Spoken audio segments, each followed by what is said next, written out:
कराड साहेब, खूप खूप स्वागत आपलं लोकशाही मराठीच्या या मराठवाडा संवाद 2025 कार्यक्रमात.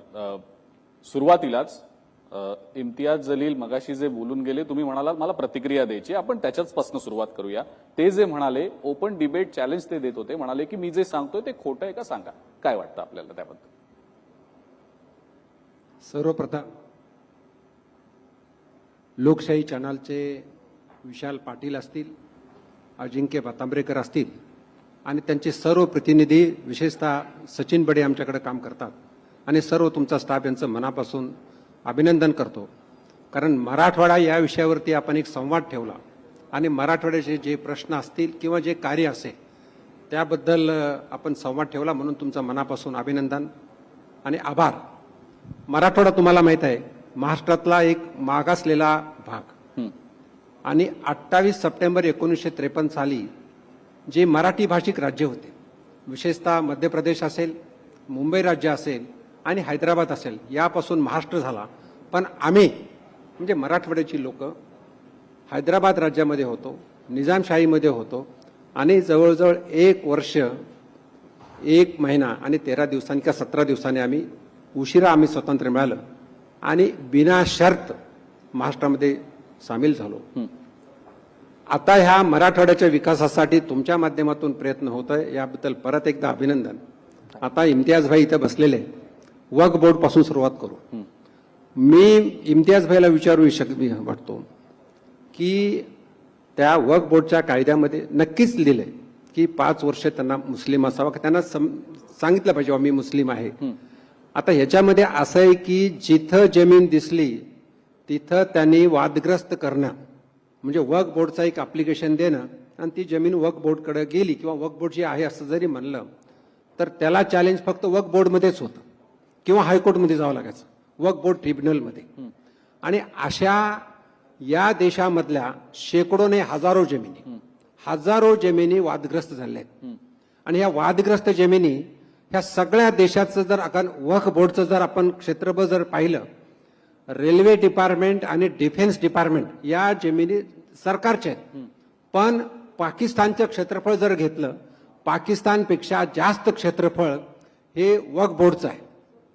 आणि वक्फ म्हणजे दान, बरोबर नाही इम्तियाज भाई? दान करणं. दान कोण करू शकतो? माझ्याकडे जी संपत्ती आहे ते मी दान करू शकतो.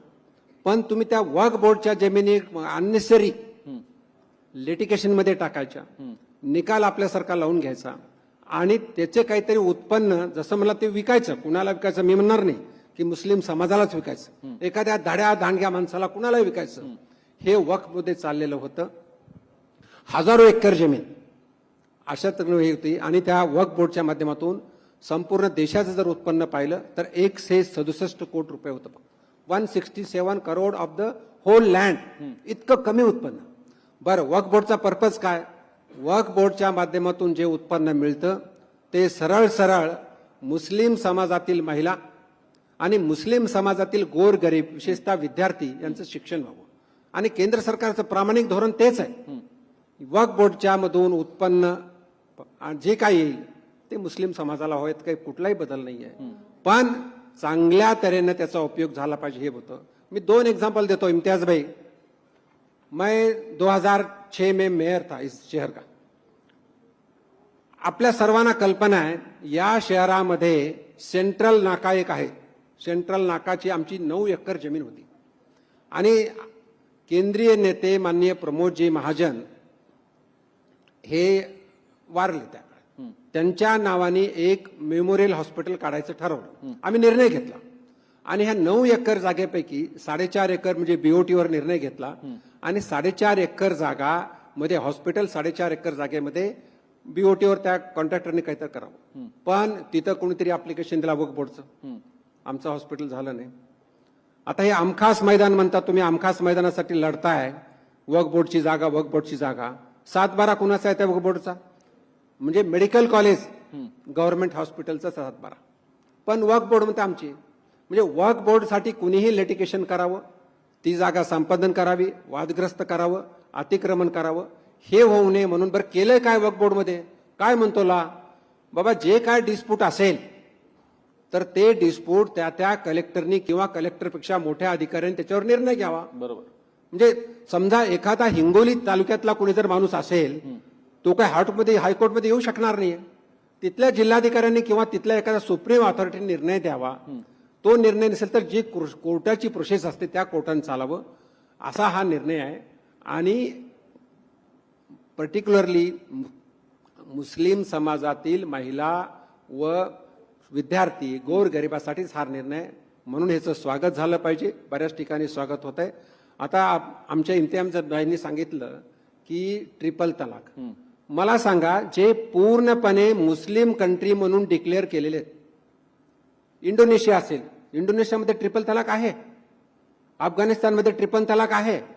ट्रिपल तलाक कायदा तिथं नाहीये. आणि भारतामध्येच कशाला पाहिजे ट्रिपल तलाक कायदा? नकोय आम्हाला कायदा. म्हणून हा कायदा मान्य केला आपण. म्हणजे ट्रिपल तलाक हे जर केलं तर त्याचा गुन्हा दाखल होईल. आणि म्हणून हे मुस्लिम महिलांसाठी अत्यंत चांगला कायदा आहे. आणि म्हणून तो बहुतेक मुस्लिम महिला आमच्या भगिनीसाठी चांगला आहे आणि तो मान्य केलेला आहे. त्याचे रिपोर्ट चांगले आहेत. ठीक आहे. वक्फ कायद्याबद्दल आपण बोललो, तुम्ही ट्रिपल तलाक बद्दल देखील बोललात. पण आताच काही दिवसांपूर्वी जो निर्णय केंद्र सरकारनं जाहीर केला जातनिहाय जनगणनेचा, आणि याचे परिणाम खूप वेगळ्या पद्धतीनं येत्या काळात कदाचित पाहायला देखील मिळतील. तर जातनिहाय जनगणनेच्या बाबतीत अंमलबजावणीच्या दृष्टीनं हे थोडंसं त्रासदायक ठरू शकेल असं वाटतं का? आणि सकारात्मक परिणाम नेमके काय दिसून येऊ शकतात? कारण अनेकांचं असं मत आहे की खूप सारे प्रश्न यामुळे सुटू शकतील. तर त्याबद्दल नेमकं काय वाटतं, खास करून आरक्षणाबद्दलचे प्रश्न? आपल्या माध्यमातून सर्व जनतेला मी सांगू इच्छितो, माननीय प्रधानमंत्री मोदी साहेबांच्या सरकारमध्ये, म्हणजे मागच्या 11 वर्षापासून सरकार आहे आणि त्यांचं लक्ष आहे या देशातील 140 कोटी जनता आणि या जनतेतला गरीबातला गरीब माणूस, म्हणजे गरीबाच्या लाईनला शेवटचा माणूस, हा सुखी कसा होईल. आणि हे करत असताना जवळजवळ हजारो जाती आपल्या देशामध्ये आहेत. आणि याच्यातली इतकी छोटी छोटी म्हणजे जातीची लोक आहेत, त्यांना सरकारच्या सुविधा मिळत नाहीत. त्यांचं कुठं रजिस्ट्रेशन झालेलं नाही. म्हणून जातीनिहाय जनगणना करण्याची ही मागणी होती. ती मागणी केंद्र सरकारनं मान्य केलेली आहे. आणि येणाऱ्या सेन्ससमध्ये नक्कीच या जातीने जनगणना केल्यानुसार जे विकसित झालेले आहेत, समजा मी ओबीसी मध्ये येतो, स्वतः डॉक्टर आहे, त्याचबरोबर माझ्या बरोबर म्हणजे मी ओबीसी आहे म्हणून माझ्या मुलाला आता रिझर्वेशन द्यायला नको आहे, पण एखादा गरीब घरचा मुलगा, शेतकऱ्याचा मुलगा, ग्रामीण भागातला मुलगा कसलीही त्यांनी फायदा घेतला नसेल तर त्याला रिझर्वेशन मध्ये मिळालं पाहिजे. म्हणून ही जातीनिहाय जनगणना गोरगरिबांसाठी, अति पिछडा भाग, अति ग्रामीण भाग आणि अविकसित भागातील जनतेसाठी नक्कीच महत्वाची ठरेल. आणि त्याच दृष्टीने केंद्र सरकारने घेतलेला निर्णय आहे आणि तो चांगला राहील. आणि आपल्या सर्वांचं जे लक्ष आहे, आम्हाला विकसित राष्ट्र बनवायचे आणि त्यासाठी हा कायदा चांगला आहे. हो, तुम्ही पाणी पिऊन घ्या, मी पुढचा प्रश्न विचारतो.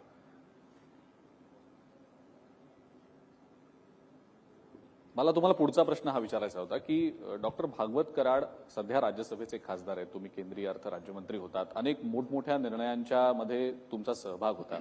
पण ज्या वेळेला राज्यामध्ये सध्या चर्चा सुरू आहे, काही लोकप्रिय घोषणा ज्या झाल्या निवडणुकांपूर्वी, त्या घोषणांच्या अंमलबजावणीमध्ये निधीच्या दृष्टीनं बोललं गेलं, त्याबद्दल आरोप प्रत्यारोप झाले, राज्य सरकारवर झाले खास करून. तर आता इतर ज्या योजना आहेत त्या योजनांवर त्याचा भार पडतोय, त्या योजनांमधला एक एक वाटा हळूहळू कमी होतोय असा आरोप होतोय. तर नियोजन त्याचं आता योग्य पद्धतीनं कशा दृष्टीनं केलं जाऊ शकेल असं वाटतं? कारण तुम्ही देशाचं अर्थकारण पाहिलेलं आहे, सांभाळलेलं आहे, तर मग राज्याच्या दृष्टीने त्यावर काय उपाययोजना काढता येऊ शकतात असं वाटतं? केंद्र सरकार असो का राज्य सरकार असो, कुठलीही घोषणा करत असताना आपलं नेमकं बजेट काय, आपण किती खर्च करू शकतो आणि त्याच्यामध्ये डिफिसिट किती, म्हणजे फिस्कल डिफिसिट किती, हे जाणून घेण्याचा प्रयत्न करत असतं. आणि त्या राज्याचं, म्हणजे राज्याचं असेल केंद्राचं असेल, अर्थ खातं त्याच्यावरती सरकारला म्हणजे मंत्र्यांना नक्कीच टिप्पणी देत असते. बरोबर. ज्या केंद्र सरकारच्या योजना आहेत त्याच्याबद्दल मला कल्पना आहे, राज्य सरकारच्या योजनेबद्दल मी माहिती घेतलेली आहे. म्हणून ज्या राज्य सरकारच्या योजना असतील, केंद्र सरकारच्या योजना असतील, तर त्या योजनेसाठी लागणारं बजेट कसं त्याच्या उत्पन्नातून आपण बाहेर काढणार, यांचं नक्कीच त्यांच्याकडे आकडे असतील आणि त्या माध्यमातून योजना केलेल्या आहेत. आणि योजना कुणाला दिल्या हे राज्य शासनाचं काम आहे. जनतेला, विशेषतः दुर्लक्षित गोरगरीब जनतेला सक्षम बनवणं, त्यांना स्वावलंबी बनवणं, खरंय. त्यांच्या उत्पन्नामध्ये वाढ करणं, त्यांच्या मुलांना चांगलं शिक्षण देणं, त्यांना चांगलं आरोग्य देणं, हॉस्पिटल्स उभा करणं, हे राज्य शासनाचं केंद्र सरकारचं काम आहे. त्यामधून केंद्र सरकार असेल, राज्य सरकार असेल, त्या केलेल्या घोषणा नक्कीच आनंद चांगल्या आहेत आणि त्या पूर्ण होतील. त्यामधून समजा एखादं काम, समजा आता आरोग्यासाठी एखादी घोषणा केली असेल, त्याच्यामुळे एखादा रस्ता नाही झाला तरी चालेल, म्हणजे थोडं कामामध्ये त्रास होऊ शकेल, पण घोषणा दिलेल्या योग्यच आहेत आणि त्यामधून जे काय फिजिकल डिफिसिट असेल त्यामध्ये लवकरच कमी करण्याचा प्रयत्न होईल. मला सांगायला तुम्हाला आठवतं, म्हणजे सांगू इच्छितो, केंद्रामधलं physical deficit day by day कमी होत आहे. मागच्या अर्थसंकल्पामध्ये पाहिलं तर 4.8 होतं, यावेळेस 4.4 आहे. म्हणजे ही आर्थिक तूट आपण कमी केलेली आहे. तीच राज्याची परिस्थिती असेल, याबद्दल डिटेल आता मला सांगता येणार नाही. पण राज्यकर्त्यांनी केलेल्या घोषणा गोरगरिबासाठी आहेत एवढं नक्की. बर, पाणी टंचाईच्या मुद्द्याकडे आपण पुन्हा एकदा येऊया, कारण छत्रपती संभाजीनगरसाठी अत्यंत महत्वाचा आणि कळीचा मुद्दा आहे. तुम्ही 2 वेळेला छत्रपती संभाजीनगरचे महापौर राहिलेले आहात, तुम्हाला माहिती आहेत हे मुद्दे किती महत्वाचे आहेत संभाजीनगरकरांसाठी. तर या अनुषंगानं पाण्याच्या प्रश्नावर सातत्यानं गेली कित्येक वर्ष बोललं जातं. मगाशी इम्तियाज जलील बोलताना म्हणाले सुद्धा की हा प्रश्न सुटत का नाही, याची काही कारणं आहेत, त्या कारणांच्या मुळाशी गेलं पाहिजे आणि त्यावर उपाययोजना केली पाहिजे. फक्त इम्तियाज जलीलच बोलतायत असं नाही, तुम्हाला सुद्धा माहिती आहे खूप जण यावर सातत्यानं बोलतायत.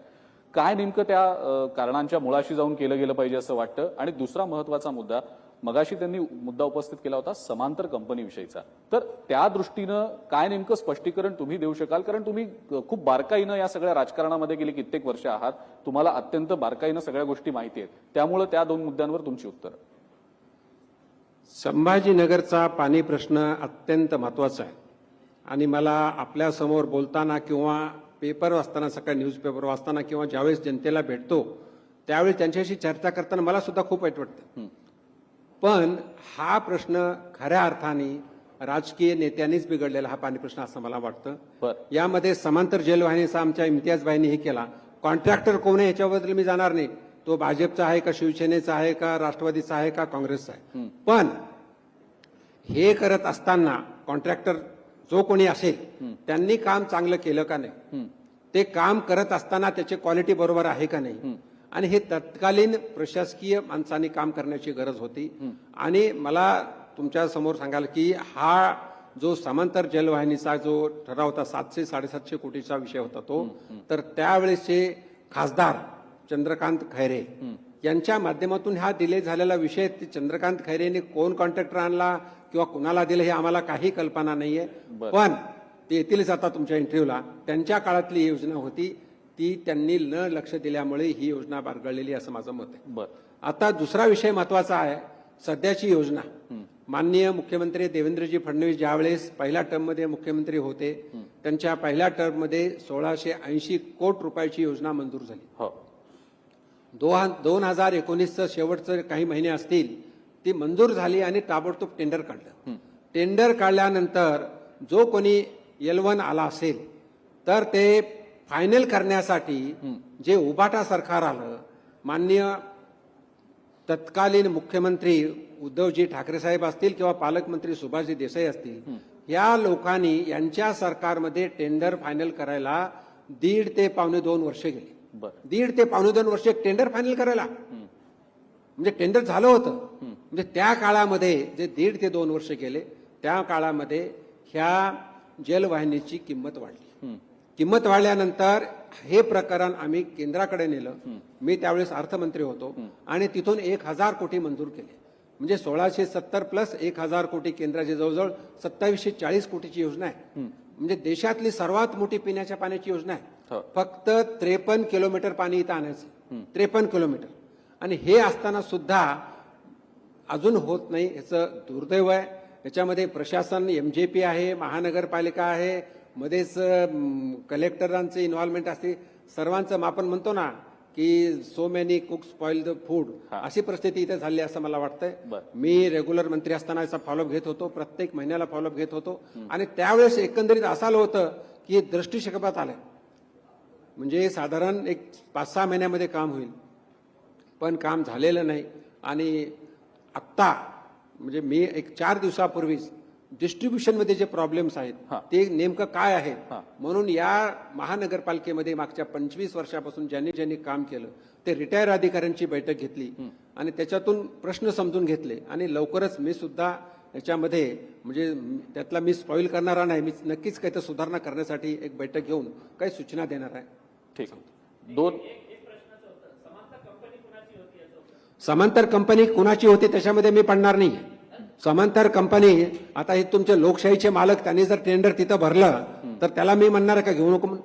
समांतर कंपनी कुणाची होती that is by the procedure.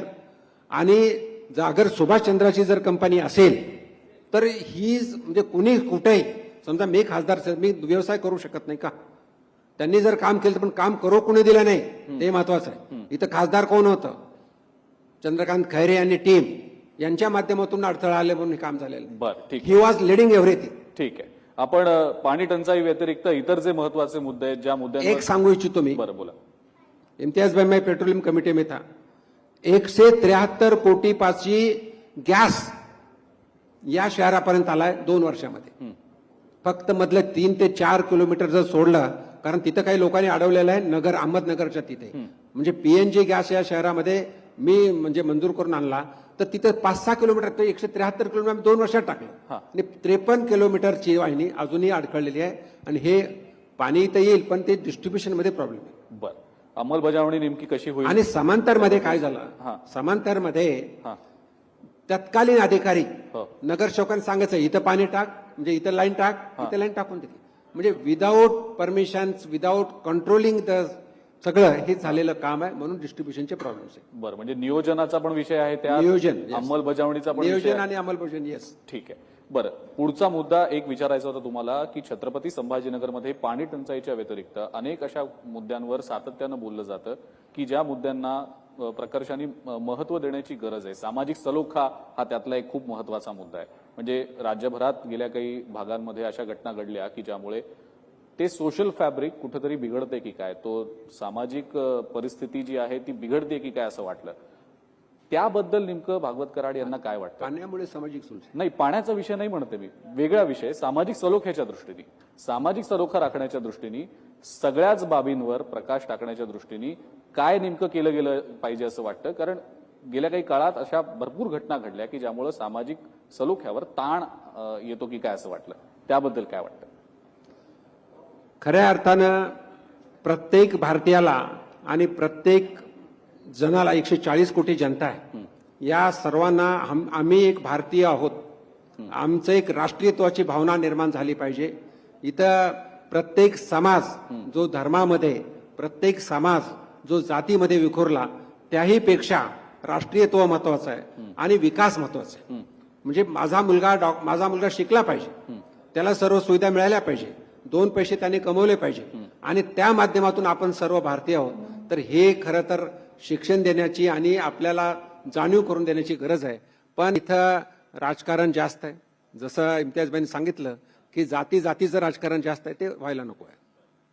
मराठवाड्यातल्या नेत्यांमध्ये, खासकर मधल्या नेत्यांमध्ये संवाद कितपत व्यवस्थित आहे त्याबद्दल भागवत कराड काय सांगतील? कारण ऑफ द रेकॉर्ड बऱ्याचदा आम्ही पाहतो हसत खेळत गप्पा रंगलेल्या असतात बऱ्याचदा, पण राजकीय मतभेदांच्या वेळेला कुठेतरी शाब्दिक बाचाबाची देखील झाल्याचं आम्ही पाहिलं. मला असं वाटतं की हा मराठवाड्यासाठी शाप आहे. बरं, असा शाप आहे, पश्चिम महाराष्ट्रामधली एखादी जर गोष्ट असेल पश्चिम महाराष्ट्रातली, तर त्या पश्चिम महाराष्ट्रातले सर्व पक्षीय नेते एकत्र येतात, त्याच्यावरती चर्चा करतात आणि मराठवाड्यातले नेते थोडं एकत्र येऊन कधीही चर्चा करत नाहीत, असं माझं मत आहे. इथं आमचे पाणी प्रश्नावर काम करणारे नागरे साहेब आणि ते वाघ साहेब बसलेत, त्यांनी किती कॉन्फरन्स घेतल्या मराठवाड्याच्या पाणी प्रश्नावर, किती नेते आले. मी जात असतो, मी बरं बहुतेक वेळा घेता नाही ते मला सांगतात मी जातो, पण एकत्र येत नाहीत. त्यांना फक्त मी डेव्हलपमेंट, माझा मतदारसंघ आणि मी याच्यावरती आहे. तर हा विचार बदलला पाहिजे सर्वांनी. मराठवाड्याचा मी सुपुत्र आहे, मराठवाड्यासाठी काम केलं पाहिजे आणि मराठवाड्याचा विकास झाला पाहिजे. ही जोपर्यंत भावना मराठवाड्याच्या नागरिकांमध्ये येत नाही तोपर्यंत मला वाटतं मराठवाड्याचा विकास होणार नाही. आणि मला तुमच्या समोर सांगायला आनंद वाटतोय की या शहरातली किंवा या मराठवाड्याची जी काय वेगवेगळ्या माध्यमातून इन्व्हेस्टमेंट जी आली त्याची सुरुवात नॉर्थ ब्लॉकच्या माझ्या ऑफिसमध्ये म्हणजे फाइनेंस मिनिस्टरच्या ऑफिसमध्ये इम्तियाज भाई इन्वेस्टमेंट कमिश्नर को मैं बुलाता था, इन्वेस्टमेंट सेक्रेटरी, चाहे हर एक कंपनी का कौन सी इन्वेस्टमेंट इस देश में आने वाली है, या देशामध्ये कुठली इन्व्हेस्टमेंट येते आहे, महाराष्ट्रामधून मराठवाड्यामध्ये कशी येईल त्यासाठी आम्ही प्रयत्न करत होतो आणि जवळजवळ 70 ते 80 हजार कोटीची इन्व्हेस्टमेंट या मराठवाड्यामध्ये येते. याचा मला आनंद आहे. याही पेक्षा मी बऱ्याच गोष्टी सांगू शकेन. हो या शहराला पीएनजी गॅस म्हणजे गॅस लाईन हो जवळजवळ 4,500 कोटीची आणली. मराठवाड्याचा पर्याय म्हणजे शेती हा मोठा व्यवसाय आहे. उद्योग क्षेत्र वाढते, फक्त संभाजीनगर पुरतं वाढते, बाकी भागामध्ये काय. खरंय. पण पर्यावरण आणि पाऊस किती येतो काय ह्याच्याबद्दल काही हे नव्हतं. तर या मराठवाड्यासाठी सी डॉपलर नावाची यंत्रणा जी मुंबई नंतर फक्त नागपूरला होती, आता मराठवाड्यासाठी आम्ही मंजूर केलेली आहे. आपण जसं मी आल्या इम्तियाज भाई बद्दल ऐकत होतो, इथे इंटरनॅशनल फ्लाईट झाल्या पाहिजे, पण तुम्हाला धावपट्टी तर मोठी पाहिजे ना, धावपट्टी एअरपोर्टची. त्यासाठी जवळजवळ 750 कोटी रुपये आम्ही मंजूर केले. राज्याचे मुख्यमंत्री माननीय फडणवीस साहेबांच्या माध्यमातून मंजूर केले. आणि धावपट्टी जवळजवळ आता जे 900 मीटर आहे ती 1200 मीटर कशी होईल त्यासाठी प्रयत्न करू. धावपट्टी असेल, रेल्वे स्टेशनला 350 कोटी रुपये आणले. या मराठवाड्यामध्ये एकही पिटलाईन नव्हती. जालन्याची पिटलाईन असेल, संभाजीनगरची पिटलाईन ती डेव्हलप केली. त्याबरोबर इलेक्ट्रिफिकेशन केलं, म्हणजे कुठं मनमाड पासून ते नांदेडपर्यंत इलेक्ट्रिफिकेशन केलं. Doubling of the line, doubling म्हणजे 2 रेल्वे ट्रॅक पाहिजे. सध्या ह्याचं टेंडर झालं, फायनल झालं आणि आता 8 दिवसापूर्वी संभाजीनगर टू परभणी टेंडर निघालंय. म्हणजे मी बऱ्याच गोष्टी सांगू शकेन की रेल्वे असेल, एअरपोर्ट असेल, त्यासाठी आम्ही प्रयत्न केले. त्याही पेक्षा आणखी संभाजीनगरची कनेक्टिव्हिटी वाढली पाहिजे. लातूर टू नांदेड रेल्वे पाहिजे, त्यासाठी आम्ही प्रयत्न केले. त्याला सुद्धा सर्वेसाठी पैसे ठेवले. संभाजीनगर टू इम्तियाज भाई आप नाहीत, संभाजीनगर टू चाळीसगाव म्हणजे वर्षानुवर्ष मागच्या 25 वर्षापासून रेल्वे व्हावी मागणी होती आणि तिथे एक टनेल असावा अशी मागणी होती. त्यांनी प्रयत्न केले बरेच, मी प्रयत्न केले. पण मी माननीय गडकरी साहेबांना वेगळं भेटलो, अश्विनी वैष्णव साहेबांना रेल्वे मंत्र्यांना वेगळं भेटलो. त्या माध्यमातून दोघांची जॉईंट मिटिंग घडवून आणली. कारण एकट्या ट्रान्सपोर्ट मिनिस्टरला 6,500-7 हजार कोटी खर्च करणं शक्य नव्हतं आणि दोन्ही मंत्र्यांनी ठरवलं की आम्ही एकत्र येऊन कॉमन टनेल करू आणि त्याला मान्यता दिली. मला सांगायला आनंद वाटतो की 8 दिवसापूर्वी रेल्वेच्या अधिकाऱ्यांनी त्याची लोकेशन म्हणजे काय असावं कसावं त्याबद्दल केलं. संभाजीनगर टू पुणे जायचं असेल तर आम्हाला मनमाडून जावं लागत होतं, तर त्यासाठी सुद्धा Sambhajinagar to Pune direct railway कशी येईल त्यासाठी सर्वे केला. त्याच्यात लोकेशन सर्वे असतो, तो आता मंजूर झालेला लोकेशन म्हणजे स्टेशन कुठं असावेत ती लाईन सुद्धा म्हणजे जवळपास मंजूर झालेले आहे. असं प्रत्येक क्षेत्रामध्ये नवीन इन्व्हेस्टमेंट असेल, रेल्वे असेल, एअरपोर्ट असेल, पाणी प्रश्न असेल, शेतीसाठी वेगवेगळ्यासाठी प्रयत्न आम्ही करतोय आणि मला पूर्ण खात्री आहे की काही दिवसामध्ये मराठवाडा सुद्धा संपन्न होईल. विशेषतः नागरी साहेबांना त्यांना माहित आहे 2 कामावर आम्ही म्हणजे आमचे माननीय मुख्यमंत्री म्हणतायत की मराठवाड्याला आम्ही दुष्काळी पाता पाहू देणार नाही, दुष्काळ मुक्त करू. दुष्काळग्रस्त मराठवाडा दुष्काळ मुक्त करायचा. त्यासाठी पश्चिम वाहिनीमध्ये वाहून जाणारं पाणी ते मराठवाड्याच्या गोदावरी पात्रात कसं आणता येईल त्यासाठी सुद्धा काम चालू आहे. मराठवाडा वॉटर ग्रीडचा प्रोजेक्ट केंद्राकडे प्रलंबित आहे. त्यासाठी मी सध्याचे मिनिस्टर माननीय CR पाटील साहेबांना भेटलो. 40,000 कोटीचा प्रकल्प आहे. तर यांना म्हणजे राज्य सरकार जोपर्यंत तिथं येत नाही त्यांचं एक दोन्याचं कॅटलिस्ट म्हणून मी काम करतो. म्हणून मराठवाडा वॉटर ग्रीड असतील, पश्चिम वाहिनीत वाहून जाणारं पाणी असेल, यासाठी सुद्धा आम्ही काम करतोय. जायकवाडी धरणाचं फक्त एकाच कालव्याचं काम आहे. नवीन कालव्यासाठी 800 रुपये परवाच मी माननीय मुख्यमंत्र्यांना पत्र दिलं आणि ते सुद्धा मंजुरी होण्याच्या मार्गावरती आहे. असं विविध क्षेत्रामध्ये काम चालू आहे. जेवढं जे कोणी भेटतात त्यांना करतो. मला सांगायला आपल्याला आनंद वाटतो. इम्तियाज भाई इधर देखो, अपना शहर कामगार लोगों का शहर है. तो कामगार 4 लाख शहर कामगार आहेत. घाटी हॉस्पिटल एकटंच आहे. भूपेंद्र यादव आमचे मागच्या टर्म मध्ये मिनिस्टर होते. माननीय भूपेंद्र यादवजींना भेटलो, निवेदन दिलं. 4 लाख कामगार आहेत. या 4 लाख कामगाराला आम्हाला हॉस्पिटल पाहिजे. हॉस्पिटल पाहिजे तर कामगारांसाठी ESIC हॉस्पिटल 2 मंजूर करून घेतले. एक हॉस्पिटल जे आहे सध्या 200 बेडचं हॉस्पिटल शरणापूरला मंजूर GR निघाला. दुसरं 100 बेडचं हॉस्पिटल इकडं करमाडला म्हणजे शेंद्र्याला मंजूर केलं, तो पण GR निघाला. तर ते जे हॉस्पिटल आहे त्या ठिकाणी 20 एकर जागा अक्वायर करण्यासाठी शरणापूरचं गायरान प्रस्ताव शासनाकडे दिला. त्या माध्यमातून मी पुढे प्रयत्न करतोय की देशामध्ये फक्त 6 मेडिकल कॉलेज ESIC आहेत, तर मेडिकल कॉलेज आणि हॉस्पिटल या संभाजीनगरला कसं निघेल त्यासाठी सुद्धा प्रयत्न करतोय. तर प्रत्येक क्षेत्रामध्ये हा मराठवाडा अग्रेसर कसा होईल त्यासाठी आमचा प्रयत्न आहे. नक्कीच मराठवाडा येत्या काळात नक्कीच सगळ्या क्षेत्रांमध्ये अग्रेसर होईल अशी आशा आपण करूया. आणि डॉक्टर भागवत कराड यांनी अनेक योजनांबद्दल सांगितलं की ज्या योजना येऊ घातलेल्या आहेत, काहींची अंमलबजावणीच होणं फक्त बाकी आहे, निधी पण मिळालेला आहे. आपण आशा करूया की लवकरात लवकर या योजना पूर्ण होतील. अजून आणि ऐका तर मराठवाड्यामध्ये संभाजीनगर शहर जे आहे, शेंद्रा आपल्याला माहित आहे मोठी उद्योग म्हणजे आहेत, तिथली ज्या नवीन इन्व्हेस्टमेंट आल्या त्या इन्व्हेस्टमेंटच्या माध्यमातून घेतलेली 10,000 एकर का 5,000 एकर जागा संपलेली आहे. माननीय पियुष गोयलजी इथं आल्यानंतर सर्व उद्योजकाबरोबर बैठक घेतली आणि 8,000 एकर जमीन लवकरात लवकर अक्वायर करून उद्योजकासाठी कसं द्यायचं त्यासाठी आमचा प्रयत्न चालू आहे. त्याचबरोबर शेंद्रा टू वाळूज 27.5 किलोमीटरचा एक फ्लायओव्हर कसा होईल त्यासाठी प्रयत्न सुरू आहे. इम्तियाज भाई म्हणतील होणार नाही, पण मी प्रयत्न सोडलेला नाही. I am doing it.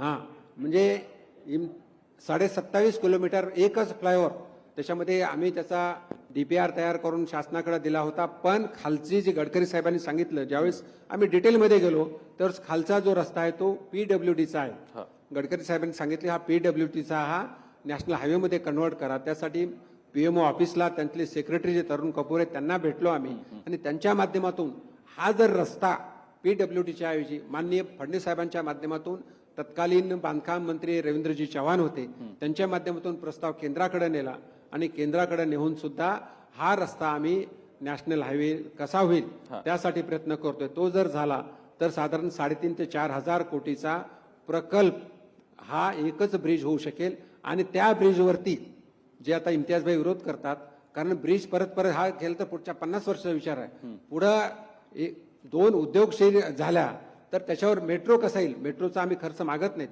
फक्त पिलर टाकताना आम्ही जाड पिलर टाकू. फ्युचरमध्ये दुसऱ्या शिफ्टमध्ये वर मेट्रो कशी राहील त्यासाठी सुद्धा आमचा प्रयत्न आहे. म्हणजे छत्रपती संभाजीनगर मधल्या पायाभूत सुविधा तर म्हणजे त्यांचा विकास तर होईलच आणि येत्या काळात त्या आणखीन चांगल्या पद्धतीने आपल्याला पाहायला मिळतील. कारण केंद्र सरकार राज्य सरकार दोन्हीच्या प्रयत्नांनी या सगळ्या गोष्टी होत आहेत. आणि कराड साहेब खूप खूप धन्यवाद. वेळेची कमतरता आहे, अनेक मुद्दे आहेत खरं तर विचारायचे, पण वेळेची पण बरंच बोलायचं, पण तुमच्याकडे वेळ नाही. वेळेची मर्यादा आहे म्हणूनच मी आवर्त घेतो. आणि पुन्हा एकदा खूप खूप आभार आपले. आपण अगदी मोकळेपणाने अनेक प्रश्नांना उत्तरं दिलीत त्याबद्दल खूप खूप धन्यवाद. थँक्यू. मराठवाडा संवाद 2025 पॉवर्ड बाय संत रोहिदास चर्मोद्योग व चर्मकार विकास महामंडळ, मर्यादित लीडकॉम, स्थापना 1974. Associate sponsored defence career academy, Chhatrapati Sambhajinagar व कोल्हापूर. युवक युवतींनो भारतीय सैन्यात घडवा अभिमानास्पद करिअर. भाग्य परिवर्तन, राह हमारी चाह तुम्हारी. ज्योतिष वास्तु संस्थान, सेलिब्रिटी एस्ट्रोलॉजर ज्योतिष Acharya Sunil Kumar ji. Buldhana urban cooperative credit society limited. Mangalam wedding destination club, संस्कारों से आधुनिकता तक. गादिया ग्रुप, एक विश्वसनीय नाव. डॉक्टर भास्कर शिंदे सरांचे AIB, छत्रपती संभाजीनगर. महाराष्ट्राचा विश्वास AIB ला बनवतो खास. महाराष्ट्र इंडस्ट्रियल डेव्हलपमेंट कॉर्पोरेशन आणि नम्मा होमिओपॅथी, आरोग्य संजीवनी.